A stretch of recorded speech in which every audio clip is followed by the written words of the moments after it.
that's too bad. Like a homeless person that's literally like shouting like with the bell and stuff. Like I've had experiences like that. Yeah. And where I had to do with like, you know, the island. And I was talking about that like 12 years ago Yeah.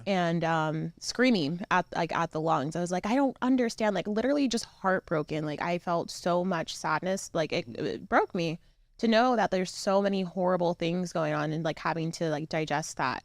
And I Yeah. was telling people, I was like, you can't listen to that, like just, you know, acting like a lunatic.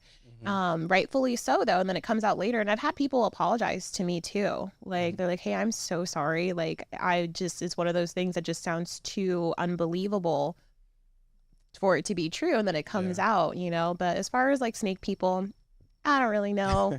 But it's one of those things where like I have all of these beliefs and thoughts and then just inherently, and then I will come across like a medium that not like a spiritual medium but like a piece of information that explains what I've already been like the phenomenon that I've been experiencing, Yeah. which is pretty neat. So I think that is how I kind of gravitated into becoming a witch, but not even realizing that I was already doing practices like waking up at 3 a.m., doing like different prayers, you know, Hmm. scripting, doing vision boards. Like I was just doing stuff like that already, which is more so common practice right now. Yeah. So I think that goes into like the soul contract because I don't want to come back here. I don't. I really, really, really do not want to come back to Earth at all. Do you know what life path you're on? This is a life path 8.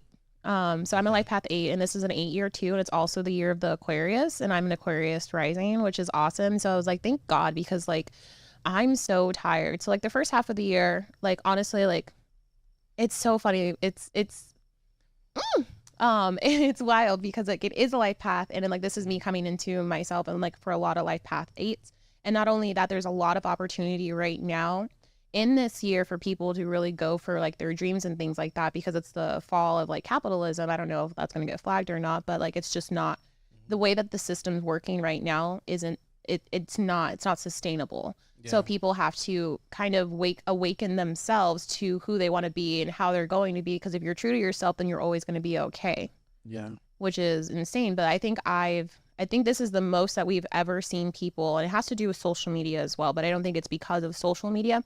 I think that this, like, since COVID, we've seen a very large progression in people doing their dreams and their passions and achieving like stability with Mm. that, like Mm. escaping the 9 to 5, like getting out of the matrix. Yes. And I Yeah. think that's what's going on in the world right now, is that it's just so far removed that I think things just had to get really, really bad.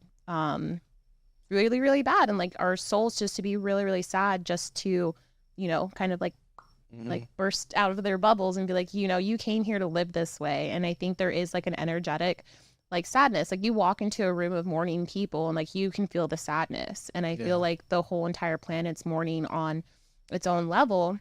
And I think that's kind of why there's this big shift that's happening. Like you can actually like feel it. It's tangible. Like I'm getting sweaty right now talking about it. I didn't know that's what I was going to talk about today, but apparently we're trying to lift the consciousness of the world. Yes. So that's kind of what's going on right now.